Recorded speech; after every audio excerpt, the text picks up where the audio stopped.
Hi, welcome to another Community Conversations. My name is Sally, my pronouns are she, her. Today we're going to be joined by Andi from Chrysalis, Gender Identity Matters. Andi's going to be here to talk to us about the charity and all the work that they do. So we're going to jump right in and we'll bring Andi on. Hey. Hi. Hi, Sally. So yeah, do you want to tell us a little bit about yourself for the viewers that don't know you? Yeah, thanks for having me.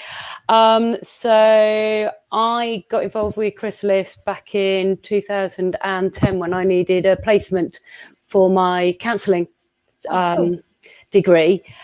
And so I stayed with the charity. 2017, the opportunity came up to take over the running of it. I applied and here I am 2.5 years in, running what is now the South leading charity supporting trans, non-binary and questioning people and their families and friends. So So I was going to say, one of the things that is a key aspect of Chrysalis is the counselling and support that you offer. Yeah, very much. We're about supporting people, so one-to-one and in small support groups as well, giving people that chance to meet with their people of similar life experience. Yeah, there's also again, part of it as well is the community element of it, and providing one of the things that we always look for in the LGBTQ plus community is a safe space, and Chrysalis provides that for a whole umbrella of individuals. Yeah, absolutely. It's about feeling safe and secure so that you can explore who you are in that trusting environment. And I think that's something that's difficult for everyone, regardless of where you fit on the gender identity spectrum or your sexuality spectrum. Being able to have a safe place to be able to have these discussions with people that have also, been where you are, and I guess drawing on those experiences. Yeah, it's a kind of a way of checking out what other people think you should be.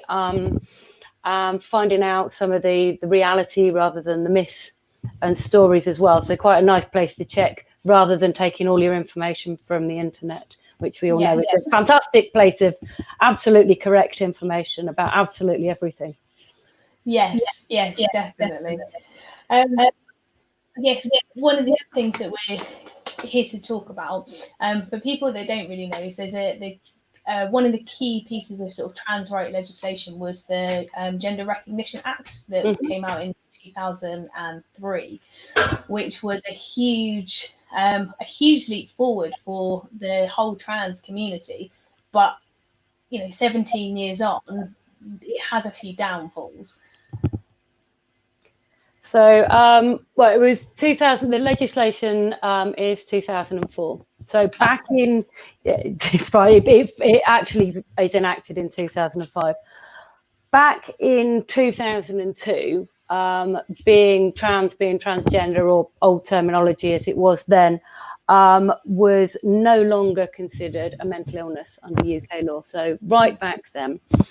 And the government of the time realised that they wanted to give trans people the same rights to exist legally as everyone else has been enjoying since the day dot. So the Gender Recognition Act was brought in to allow trans people to obtain a new birth certificate or a replacement birth certificate. So you could use it for all the things you need a birth certificate for, like getting married. Yeah. I believe you need it when you die. Sometimes you need it when you're getting a job. You need it to get your first passport, that kind of thing. Actually, the number of times you ever get asked to produce your birth certificate is pretty small. However, in being able to get one, it puts your entire old gender history away. So you are legally using it to get a passport. I mean, that's just your passport and driver's license, so your basic kind of forms of identity. And you, as you said, you need to have your birth certificate to get only for your first one. So actually, after you've got one, then and now, if I change my name, I can obtain a new passport in my new name without ever changing my birth certificate. So there's a lot of people out there who've changed their names legally through DPOL and have new passports in those new names. And with this piece of legislation, it gave individuals to be able to be legally recognised as the gender they identify as, but only in the sense of a binary concept. Yeah, but also to put your old history, so your trans history, that old gender that you were identified with at birth or assigned at birth, in a box away. So that would never come out. So you could live authentically without ever fearing being outed. You could get married, so on and so forth, in your affirmed gender. So it makes you safe, and it means that if ever you do need to produce it, nobody's going to know that you were assigned something different at birth. And but very much it's a binary thing. So you go from male to female or female to male. I do this on these screens, and I've got my hands over there like I'm training. And it was a great leap forward. Massive. But in order, and this is the thing, kind of in doing a bit of research around it, and obviously speaking with you, is my understanding is really just what is sort of written in the legislation about the process of getting the gender recognition certificate, or GRC. And that whole process is you have to collect evidence that you are living your life in the gender that you wish to be put on this certificate. And then you have to collate all of that, and you have to take it to a panel and have people who don't know you to look at all your evidence and then determine whether or not you're trans enough. And you don't even get to meet them. This isn't like you can go somewhere and put forward your case. This is a stack of paperwork about yay big, so about a ream of A4 paper, certificates from 2 very specific medical professionals. You need a signed declaration from your spouse that they're okay with you getting your death. But if they don't do that, it's not considered grounds for divorce. The language in the GRA is very much out of date. This is 2004. So it's not a mental illness, but we're still using very old terminology. There's a requirement to have had surgery. So you can't, there's this fixation on genitals defining gender identity. That was 2004.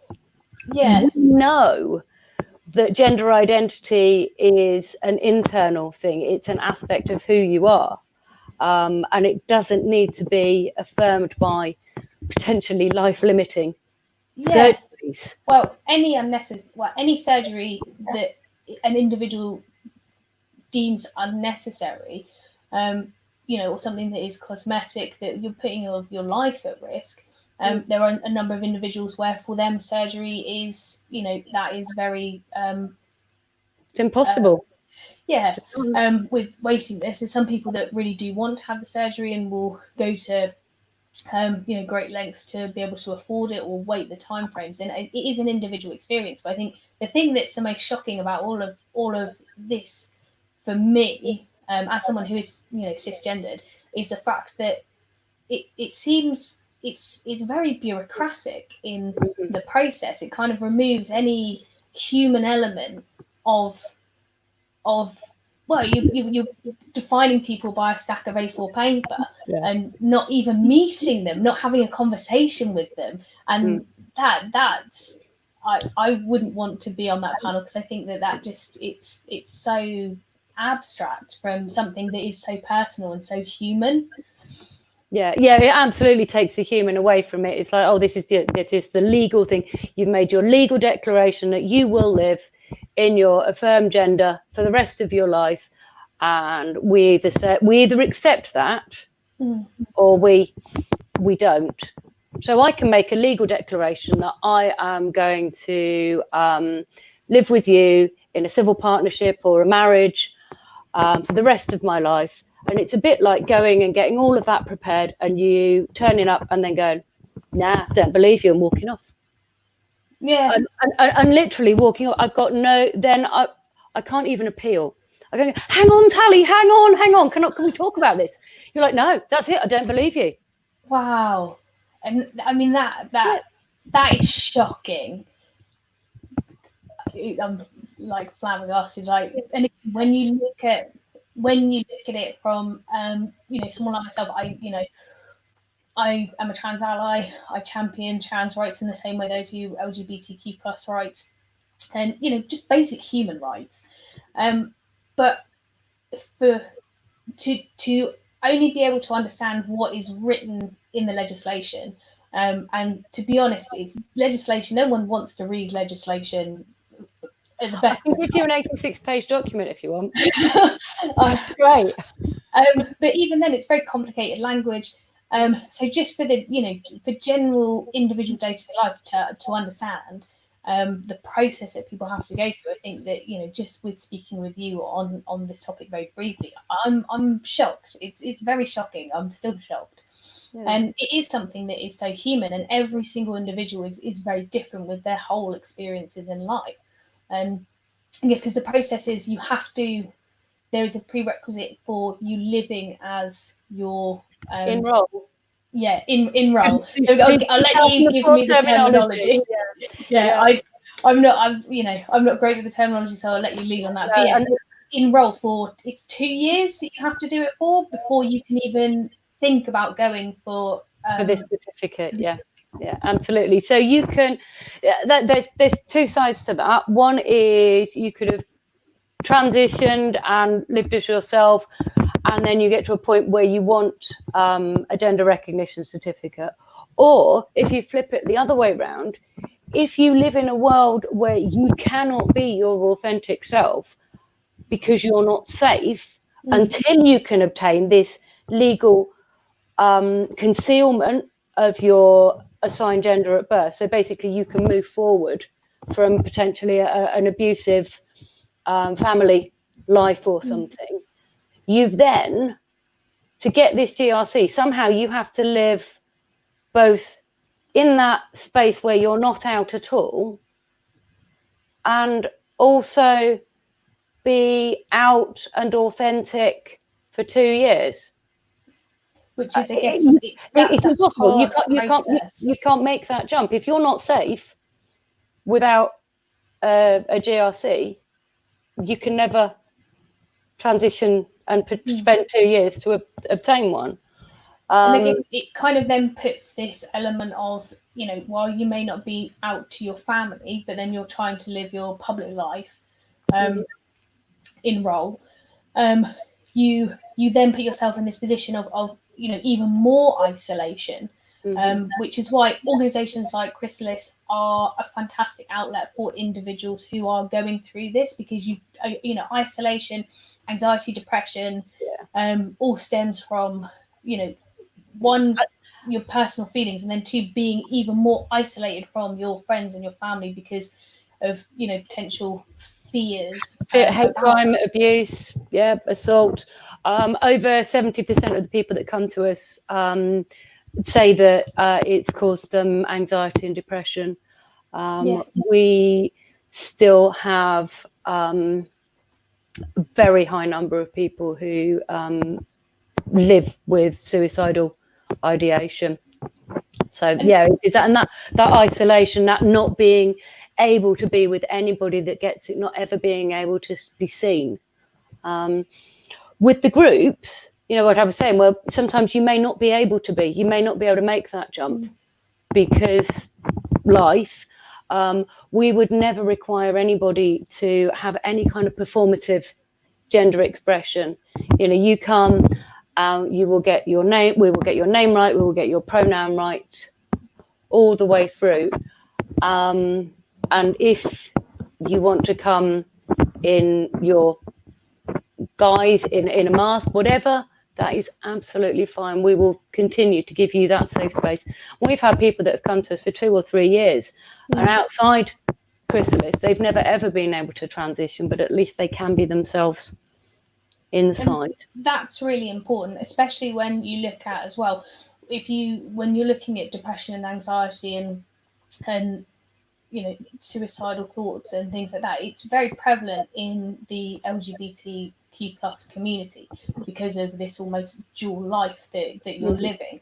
When you then take that to look at the trans community as well, and I use the umbrella sort of term with trans individuals, so trans non-binary, gender fluid individuals, when you also see so much negativity within your own community, that can put it's even more of potential for further isolation, because you don't feel accepted in the community that sort of has fought for rights, for all the rights that we have. It's now our time within the LGBTQ plus family to sort of stand up and say, we've got so far with gay and lesbian rights, and bisexual rights as well, people that conform to the binary concept of gender, that we have to now stand up for our siblings that don't sit within the construct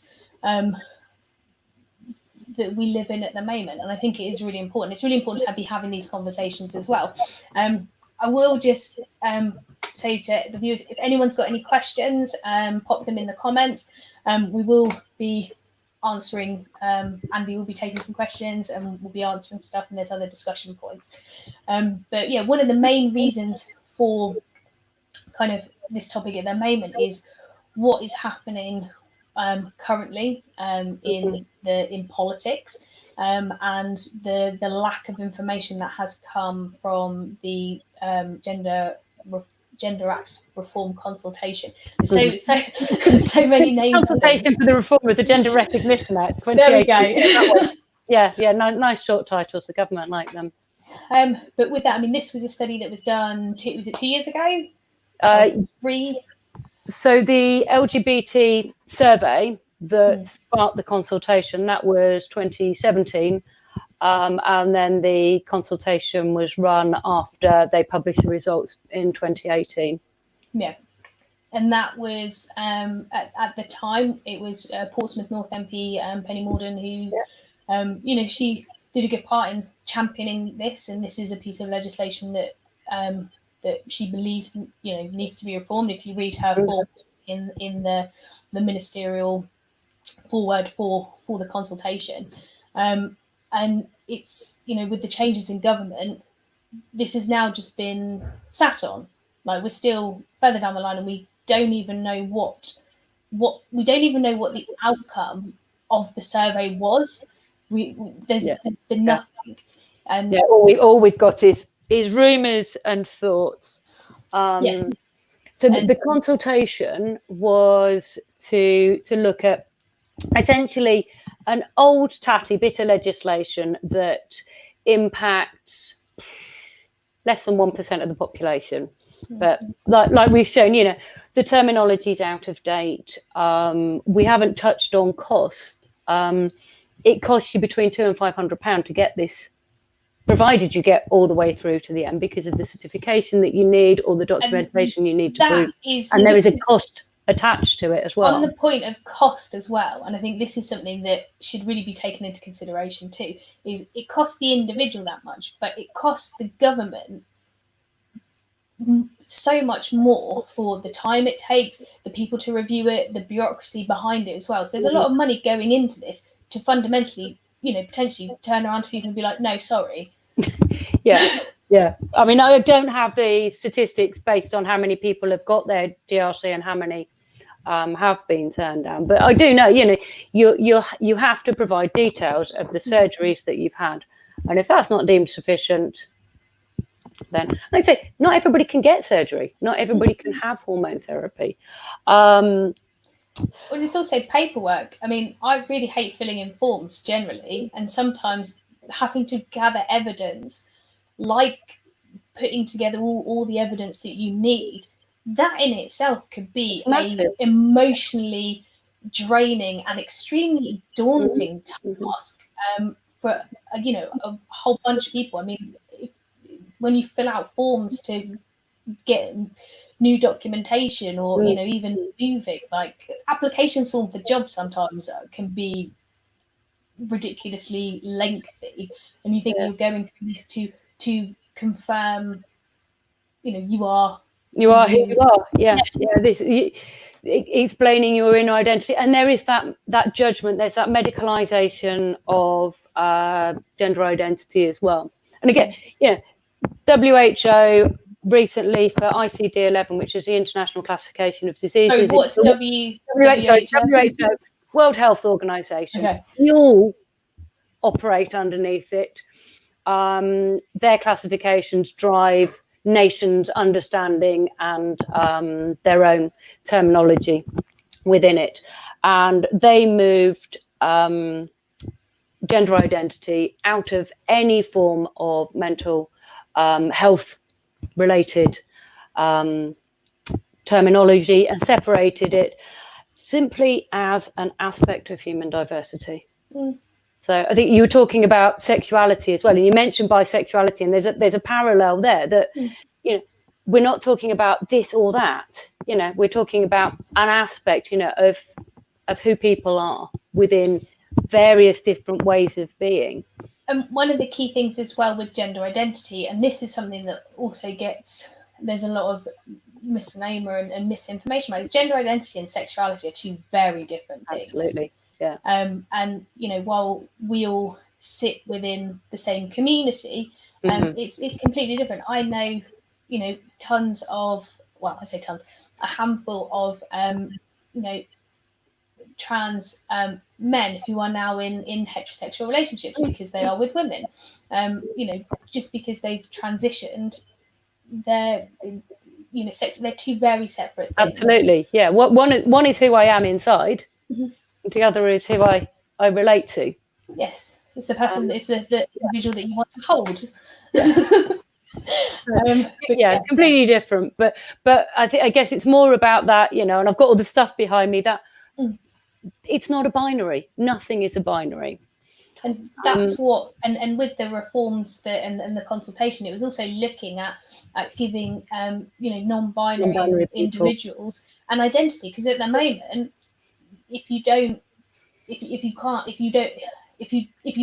fit in a box, you kind of don't exist. Again, ostracized, and that's not really what we're striving for. Equality, and equality is for everyone, regardless of your race, your sexuality, your gender identity, or your ability. Everyone deserves the right to be treated equally. So we've gone on a bit of a tangent, but yes. So what we're waiting for as a community is for the government to release the findings and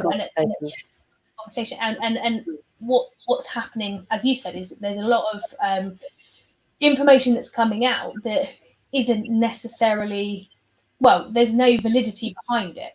And that's even more troubling with what the Minister for Women and Equalities is sort of saying. Alleged to be saying about single sex spaces and a plethora of other things. It's a very troubling. It is, and I think that probably is the biggest single point. It's that conflation of reform of the Gender Recognition Act and rights under the Equality Act, which again are two very separate things. Piece of legislation that every single person should be absolutely protecting to the last ounce of our being. That's the thing that's changed our world. That's why we have Pride. That's why the government even released an LGBT survey to see how things were going. The Equality Act is amazing. Getting a GRC has absolutely no bearing on whether or not you have access to any support, any conditions, any protections under the Equality Act. Single-sex spaces are protected.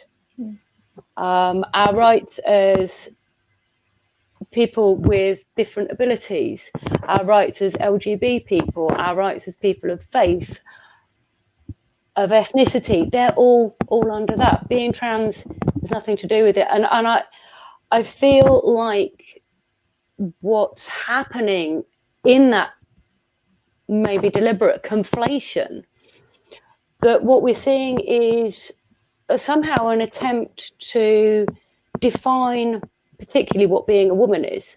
So you just talked about labels. Let's make one label, one box for every single person who was assigned female at birth. Now, I'm pretty sure that the last, I wrote 50 when I was thinking about this, but I think 70 years have been very much about taking away that very narrow definition. So I think we're at risk if we make trans people this really big, almost apparent threat. What we're actually doing is damaging the reality of all women. Yeah, and it is women, and this is why it's such a difficult and it's such an interesting topic. And I think that one of the biggest problems is opinion, when not necessarily everyone's opinion is different and everyone is entitled to their opinion. But if your opinion is actively doing harm to other people, then sit down and have a conversation with them, try to understand where they're coming from. And I think that's sort of the problem that we're seeing a lot. And I don't really want to pick out on specifics, but I think with J.K. Rowling specifically, the biggest issue that I personally find with it is that she says a lot of the things that she says, but then claims to have spoken with trans individuals, be speaking and trying to understand parts of the community, when it's very clear that she's not, because what she's saying is very hurtful to a huge amount of people. And even from an ally's perspective, it makes it's difficult. And I don't want to. Oh, I'm deliberately not. No, but I think that one of the things that we really want to try and promote here, and from a Portsmouth Pride perspective, is we always aim to engage with yourselves. You've spoken at our virtual Pride this year. Chrysalis has been in attendance at our Pride. Chrysalis as an organisation is going from strength to strength. You've got your main office. Please correct me if I'm wrong, because I've had a long day at work. So you've got your main office up in the Southampton area. Is that correct? Yeah, we moved literally a week before lockdown. Oh wow! That was good timing then. But you're also, am I right in saying that you're looking at opening up more services in the South area? Yeah, physically, we're in the process of looking at physical venues.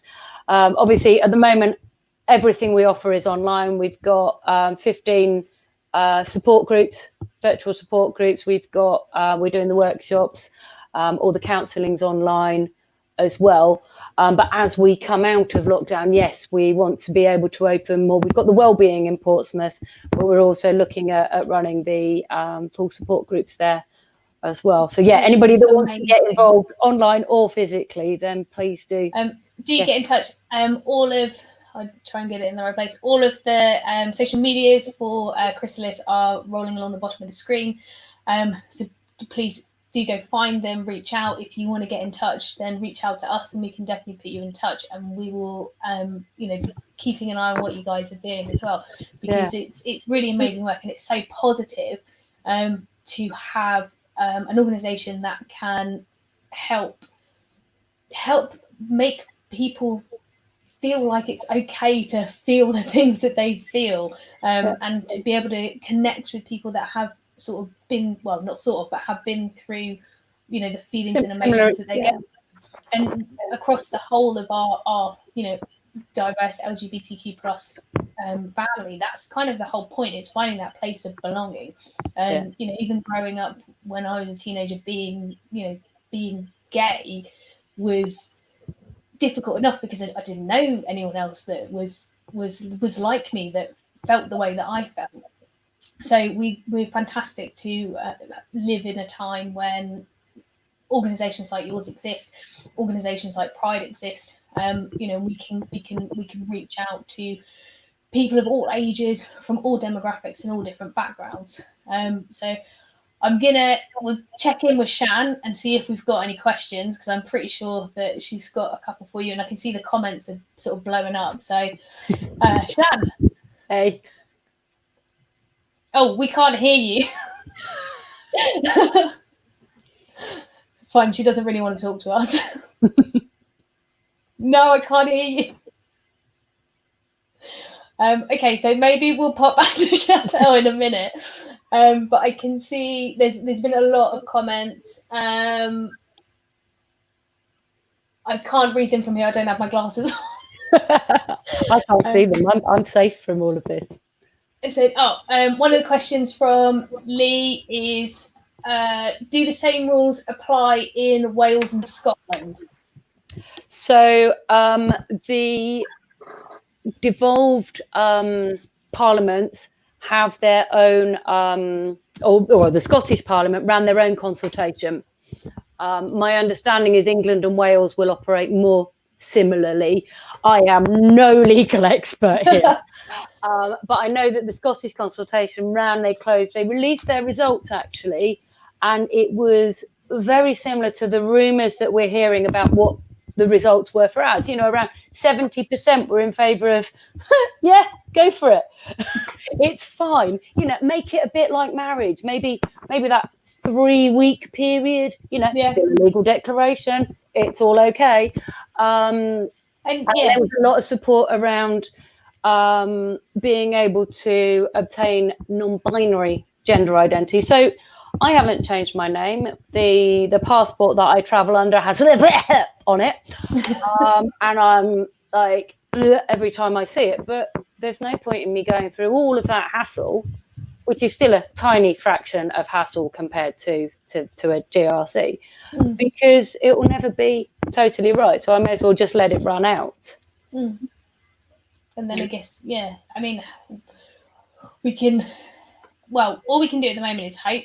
And I think the key part for anybody who, anyone who is trans themselves, you can reach out to Chrysalis. Anybody who is an ally, write to your MP. In Portsmouth, your Portsmouth South MP is Stephen Morgan. Your Portsmouth North MP is Penny Morden. Write a personal letter. Tell them why why you care, why it's important, and if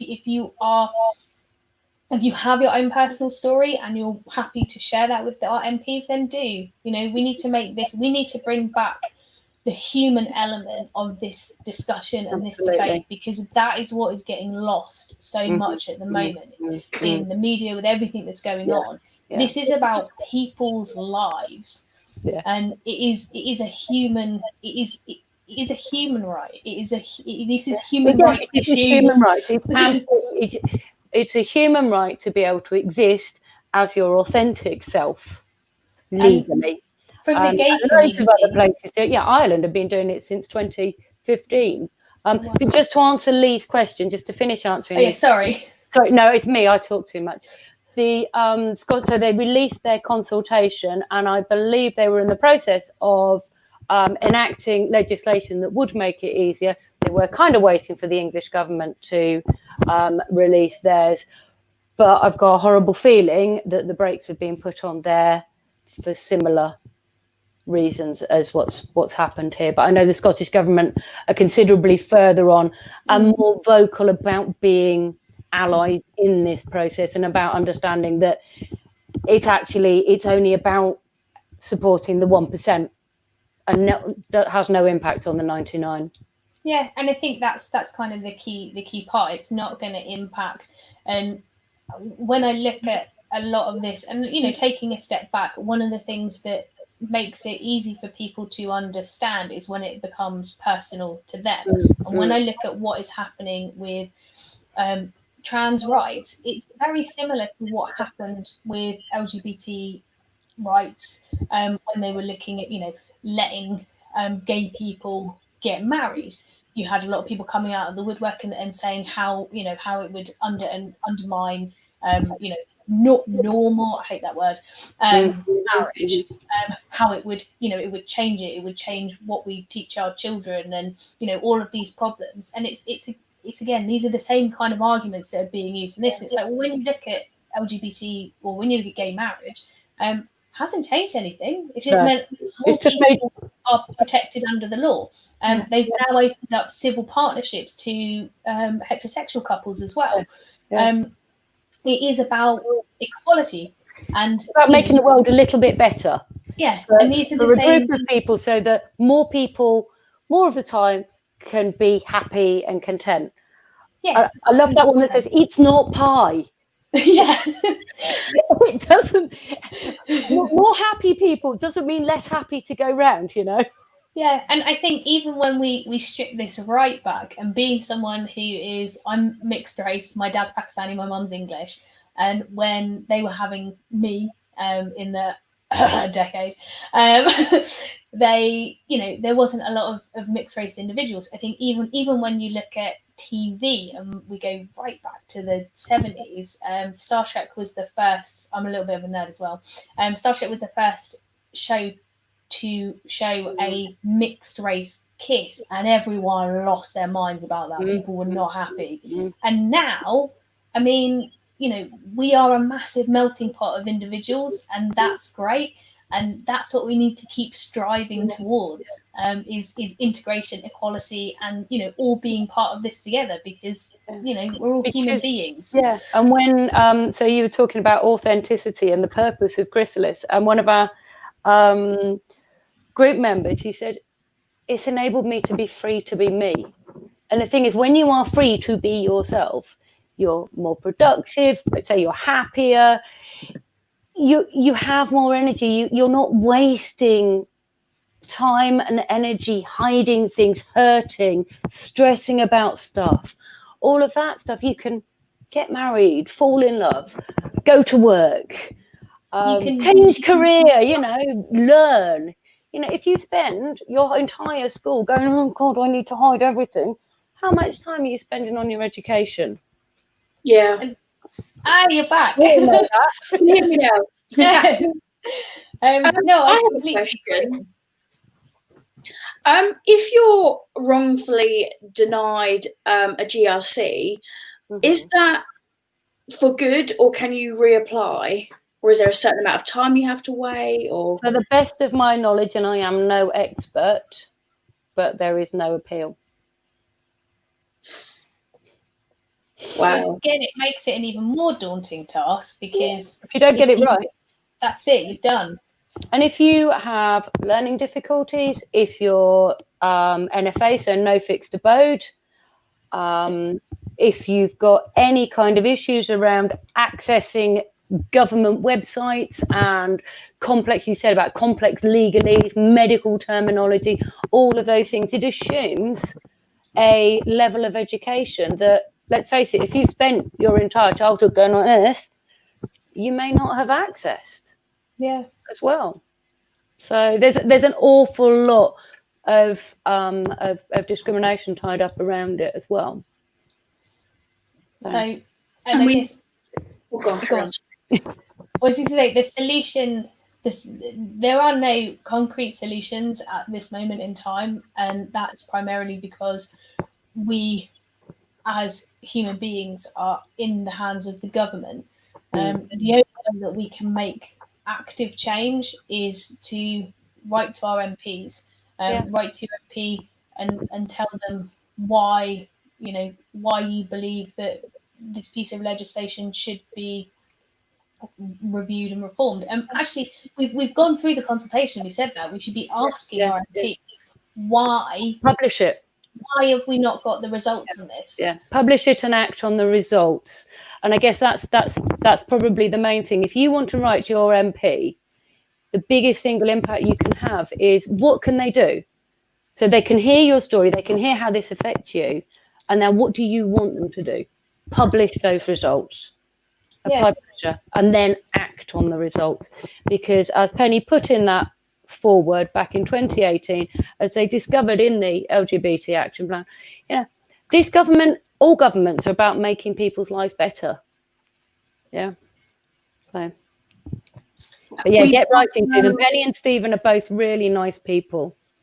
So we're lucky in Portsmouth to have 2 MPs that support the LGBTQ+ community, and they come They come to our Pride events every year. They speak every year.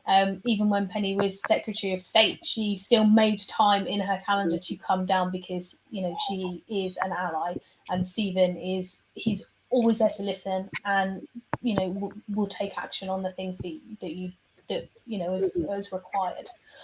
So yeah, Shan, have we got any more questions? Anything else that's come up, or anything that you would like to ask? We've had a question on our Instagram from Sam Freefall, and they want to know, what are your hopes on the GRA if it isn't scrapped? Well, I don't believe that the GRA will be scrapped. My hopes for reform of the GRA are to remove that 2-year enroll business. It's a legal declaration. Maybe have the same period, like I say, similar to you have for a marriage when you read the bans. I would love for it to include non-binary identity. However, I think I personally, and I'm not speaking for all trans people or all non-binary people, I would put that further back than getting rid of that 2 years, making it more accessible, absolutely removing that requirement for a medical diagnosis and this obsession with surgery, because anyone who's trans knows it's an inside thing. Anything that you do to your body is icing. It may be essential life-saving icing, but it's to save your life, not so that somebody else can judge whether or not you're who you are. Yeah, I think that's the most important part of all of this, is when it comes down to, you know, your outward appearance is your outward appearance to the world. When it comes to surgery and things like that, that is an individual choice, and it's whether or not that choice is what is going to make the individual feel more comfortable in their own body, and that shouldn't be forced on, you know, no surgery should be forced on anyone. You know, whether it's, you know, unless it is life threatening is generally the only time that surgery should be required. Again, it comes down to, are we creating these really small boxes of what a woman is and what a man is? You know, would every man say that they should shave their hair to prove that they're a man? How accepting would that be? Before you can get your birth certificate validated, you have to go and shave your head. Yeah. You know, yes, I'm making it minor. Shan, you said about is there appeal? If somebody has got evidence of a successful appeal, then please do let me know, because I'm only ever going on information that people have shared with me. I'm absolutely not the fount of all knowledge. People have done a lot more research, and I'd love to know if people have appealed, because I can take that information back to the groups and share it with them. Yeah. If anybody ever wanted to come and talk at the groups about their experience, that's also really, really valuable. And yeah, if you want to get in touch about any of that, then you can get in touch with Chrysalis or get in touch with us at Pride, and we will definitely pass on the message. And we would like to know as well if you've got any stories or, you know, anything that you can share that will help us all kind of feel a little bit more together and not isolated. Because we are all here, and, you know, this is the whole point of these conversations. Is to open up discussion and get people talking about the things that are going on and that are important, and whether it's important to 10% or 1%, you know, it's important to the entire community. That's still a large number of people. Yeah. Well, I think what a lot of people might like to know, as cisgendered people, is there any way that cisgendered people can help the trans community? How can we be a good trans ally, basically? Is there anything? Yeah, I guess offer exactly that. So if your friend comes out to you, then don't go, oh, we're going to do this, we're going to do that, we're going to go shopping. Go, what would you like me to do? Yeah. It may be the offering to be that best friend that goes with them to the loo. That might be important, but for another person, it absolutely might not be. Try and get our pronouns right. That's awesome. Don't get too too upset if it goes wrong. That's also okay. Everybody makes mistakes. I'll misgender myself. We've been talking about women, and I've had at times I've been making this mental shift in and out of a space that still puts me in that box. I know what I look like. I also have the world's worst 80s lockdown fringe. Me nuts. So yeah, I'd say ask, and if you get it wrong, if you slip up, if you use somebody's dead name or pronouns, then just apologize and move on. Just use on pronouns, normalize pronouns. You've put them on your signatures. Yeah. Somebody asked me a couple of days ago, you know, but we've got she and he. Why do we need extra pronouns? And it's like, because of exactly that, you know, there's ones here and there's ones there, and there's this whole space in between. And for some people in here, she or he is absolutely right, but for others, just doesn't quite. I know I'm not that, but I'm not that either. So this is the best way that I can use English language to structure some kind of internal me to you, and that's all it is. Just wanted to touch on one thing before we kind of wrap it up. Is for some people that, with regards to the terminology, I know that there's a lot of things going on, but dead naming, if you could just kind of explain that for our viewers and also for myself, because I kind of know what it is, but it's one of those. Dead name is one of the words that has come directly out of trans people trying to use the language to explain something that's very much inside, rather than a lot of this is imposed on the community. So a dead name is the name that you were. Typically, that's the name and the gender you were assigned at birth. Although for some people there may be a change of names as they go through and discover which name fits for them. So some people may have more than one. Some people don't mind. Some people don't change their name. Yeah, some people feminize or masculinize their name, but for other people, that name can come with a huge amount of connotations. It can be used to hurt and harm and abuse. It can drag you back into that place. We do an exercise around looking at your name when we do training, and everybody, your name, have a think about what your name means to you, and then think about sometimes it being used to hurt you, and so on. And so that's what's put in that box. Yeah, and that's why it's dead. So to see it, for some people, brings back past. It's like that lock, like that new birth certificate that locks that bit away. Yeah. So that's part of that being locked away. With that new birth certificate, I should have said, that new birth certificate gives you legal protection against somebody outing you as well. So we're all covered under the Data Protection Act. We're covered under the Equality Act.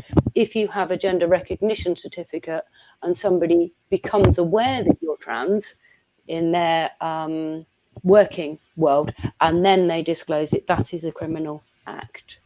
So it offers quite a significant amount of protection. Yeah. I say, go back to my example of the individual who absolutely can't come out at all and needs to become a new person, to move away from an abusive family or whatnot. Wouldn't it be lovely if we didn't have abusive families in the world? Unfortunately, we do. Yes, but on a positive note, please. I always like to have a positive note.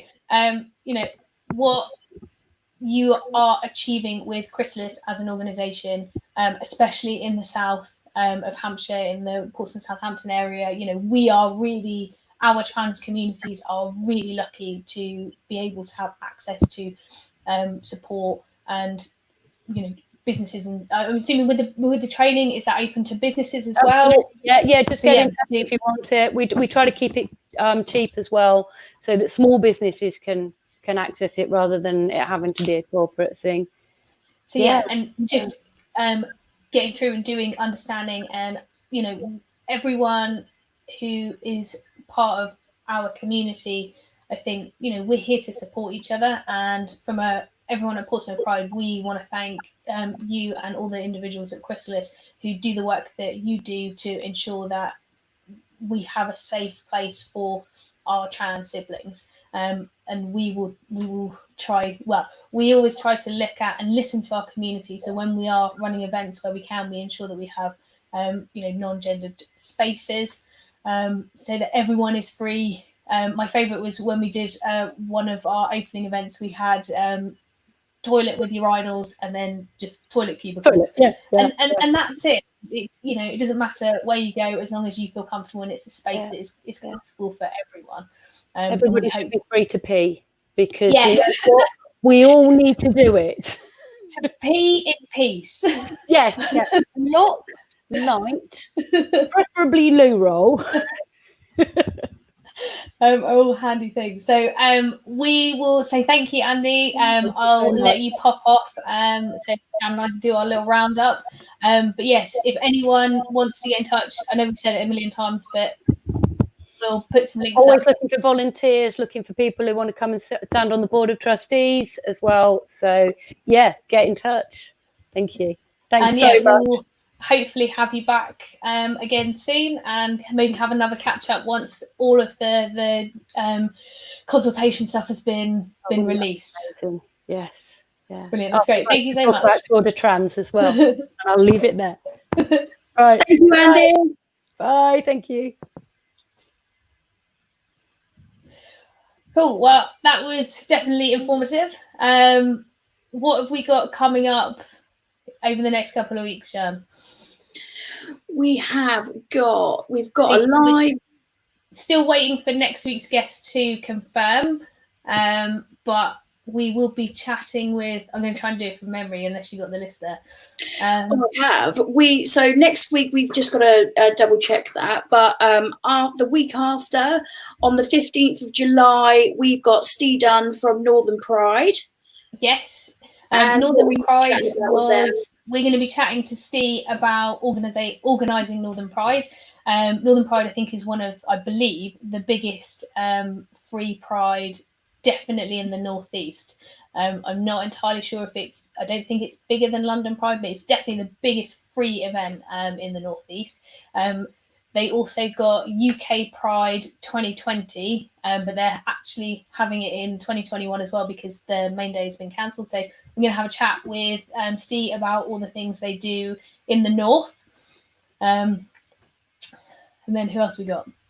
Awesome. And then the following week we have Fabulous Josh, on the 22nd of July. So yeah, we're going to catch up with the Fabulous Josh and see what he has been doing in his fabulous lockdown, and have a little bit of a chat about the arts and how that's been impacted by COVID, because with all the shows and theatres being closed, that is having a bit of an impact on COVID. So that's what we've got coming up over the next couple of weeks. If you do want to get involved and you've got a topic that you want to talk about, then drop us an email, info@portsmouthpride.org.uk.